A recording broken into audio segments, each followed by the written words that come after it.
s'est spécialisé aujourd'hui dans les travaux d'électricité, mais vraiment dans l'industriel et le tertiaire. Donc on est une trentaine de salariés, ça roule bien, tout est équilibré. Donc quand j'ai démarré, j'utilisais Batigest. En évoluant, on est passé à 5, 6, 7, 8 au bureau.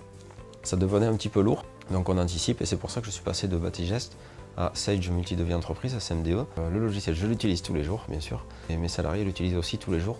C'est notre base de travail. Quand on va chez un client, on fait le relevé du chantier, on écoute le client, qu'est-ce qu'il a besoin. On rentre au bureau, on crée le fichier client, donc on met le nom du client, ses coordonnées, l'adresse, son contact, son mail, son téléphone. Le fichier client qui s'alimente au quotidien. À partir de là, on fait le devis. On va récupérer les références avec les prix fournisseurs. Et ma base de données, en fait, elle est alimentée tous les 6 mois par mes fournisseurs et fabricants. Et je la mets à jour automatiquement avec le logiciel.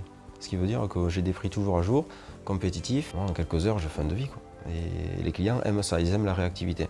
Une commande, un chantier, on rattache tout et derrière on sort les statistiques à la fin du mois. Donc l'avantage c'est que j'ai pas besoin d'attendre mon comptable à la fin de l'année pour savoir combien j'ai gagné d'argent ou perdu d'argent. Grâce aux analyses chantier, on le voit. Si derrière on est en avance de facturation et qu'on a quand même perdu de l'argent, il faut regarder où est le problème. Donc on va le regarder de suite, on ne va pas attendre 6 mois. Ça permet de prendre des décisions très rapidement.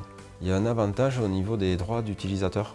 On peut mettre des droits d'accès des parties de logiciel. Donc ça veut dire que la secrétaire, elle ne va pas pouvoir accéder au devis parce qu'elle n'en a pas besoin, ni aux factures à la limite. Elle va saisir juste la partie fournisseur, donc les commandes, les bonnes livraisons et les factures. Le cas aussi pour un stagiaire souvent.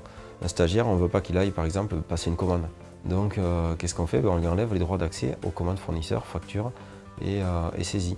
On a un client par exemple où on travaille toute l'année. On va faire des devis, des chantiers, des travaux, des mises en service, des contrôles, on va faire aussi de l'entretien, ce qui fait qu'on va créer une affaire pour ce client-là. Et dans cette affaire, on va y rattacher plusieurs chantiers. Et dans ces chantiers, on va y rattacher, dans chacun, plusieurs devis. Ce qui veut dire qu'on a une sorte d'araignée qui a une sorte de hiérarchie qui est assez bien conçue et qui nous permet de savoir où c'est qu'on en est et de faire des statistiques à la fin de l'année sur un seul client. Alors je gagne du temps dans la gestion de mon entreprise, dans la gestion de tout ce qu'on fait au quotidien. Le travail du chef d'entreprise, aujourd'hui, il est là. Si on n'a pas un outil de gestion qui nous fait gagner du temps, derrière, on ne peut pas gérer une entreprise. Sur le long terme, c'est impossible. Ou alors, il faut avoir beaucoup de chance, mais j'y crois pas trop.